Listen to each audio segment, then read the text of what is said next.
NNAMDI Kanu was only discharged but not acquitted, says Attorney General of the Federation, Abubakar Malami.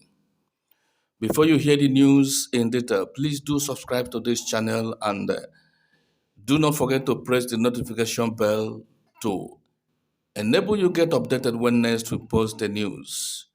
This is the Breaking News Network. Thank you.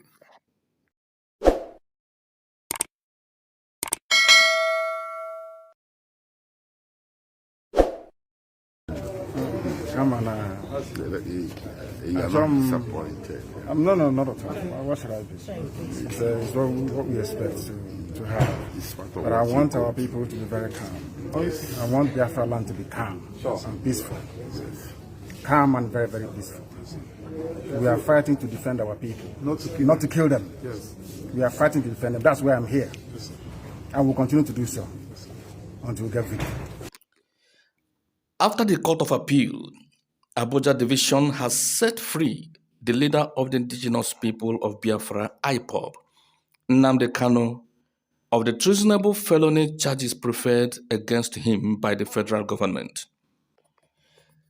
The three-member panel of justices of the Appellate Court, in a judgment delivered on Thursday, set aside the judgment of the Federal High Court, Abuja, which quashed 8 out of 15 counts charge against Kanu. The Appellate Court agreed with counsel to the IPOB leader, Chief Mike Ezekome, son, that Kanu was illegally abducted and extraordinary renditioned from Kenya to Nigeria against both international and local laws. By the illegal adoption and extraordinary rendition of the appellant, there was a clear violation of the respondent to international treaties, conventions, as well as the African Charter on Human and People's Rights, the court held. The panel also held that the trial court lacked jurisdiction to handle the charges against Kanu, as he was not properly arraigned before the court. The panel, presided by Justice Jumai Hanatu, also held that the offenses Kanu was alleged to have committed happened in Kenya and not in Nigeria. Justice Nyango had said in her judgment that counts 1, 2, 3, 4, 5, 8, and 15 showed some allegations which the IPOB leader had to answer.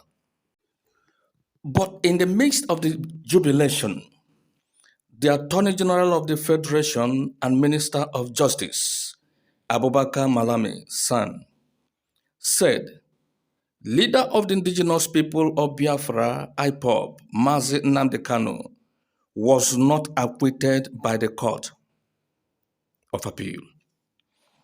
He said the appellate court only decided a single issue that borders on rendition. He said Kanu has other pre-rendition cases to answer. Malami made the clarification in a statement through his special assistant on media and public relations, Dr. Omar Jibrilu Gwandu. The statement reads, the Office of the Attorney General of the Federation and Minister of Justice has received the news of the decision of the Court of Appeal concerning the trial of NNAMDI Kanu. For avoidance of doubt and by the verdict of the court, Kanu was only discharged but not acquitted.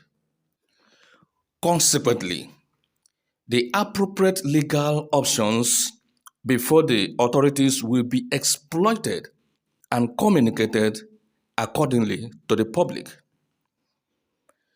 The decision handed down by the Court of Appeal was on a single issue that borders on rendition. Let it be made clear to the general public that other issues that predate rendition on the basis of which Kanu jumped bail remain valid issues for judicial determination.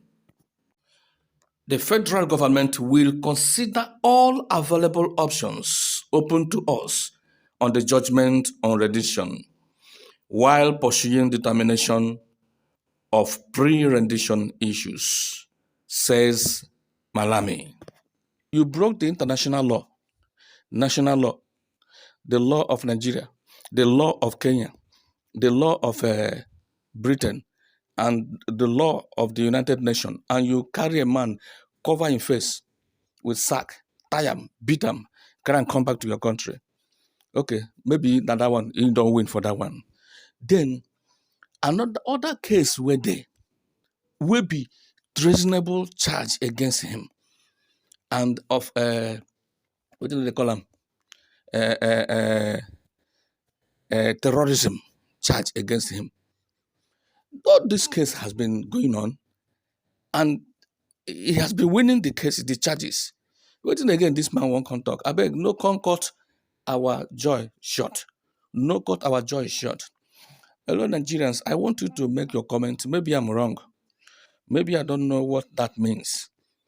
Make your comment. Let us deliberate on this issue.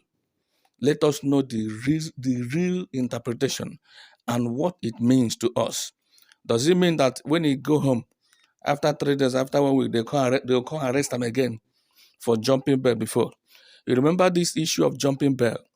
Kanu did not just run away from Nigeria. The Nigerian army chased him out of the country. They went there to kill him. After 2 days before going to court, they went there to kill him. They broke his ribs. They killed 28 people in his compound. They destroyed a lot of things. A man who was supposed to appear before the court, they went and destroyed things, almost killed him, if not for God. So will that person stay in Nigeria for him to be killed? Look at see me wahala. Look at see me wahala. Somebody is jejely waiting for the time to appear in court. 2 days before appearing in court, army or whatever they call themselves, or killers, went to him. Nigerian army with armored car, with weapons, with uniform, went to his house, broke things, destroyed things, beat him and hit him and broke his ribs and killed people, torture people who are guiding NNAMDI Kanu, and came back, and NNAMDI Kanu was squeezed out of the country, and they say he jumped bail. I don't understand these people. I don't understand these people. Maybe I am also getting it wrong. Please, can you make your comment and explain these things? Let Nigerians understand. Another thing that is troubling my mind right now, not that I'm not happy for NNAMDI Kanu's release right now, but at this time that the whole Nigeria youth are campaigning for P2B from the southeast, I wish sure the release of this man is not going to disrupt campaign and rallies and support for support for P2B for president. Because if this IPOP campaign starts again right now, it will disorganize things for P2B. That is what I'm thinking. I don't know. I'm just thinking personally, just thinking as an individual, but let it not be so. Because the way I'm seeing it, Obi will create a history. He will make a history. He will make a history. Let us not use IPOP matter. I'm talking to IPOP. I'm addressing IPOP right now. Please calm down. Calm down. Calm down. We say Nigeria is marginalizing the Igbos, and an Igbo man is contesting. Let us watch when he wins. If Nigeria refuses to hand over to him, we'll know that true, we are being marginalized. Now that we've seen a serious man, let's support him and not use any IPOP thing or sit-at-home thing to disorganize his campaign. That is my own take. That's my own say. Please do subscribe and share this news. As you subscribe, may God bless your hustle. May God crown your effort with favor. Thank you.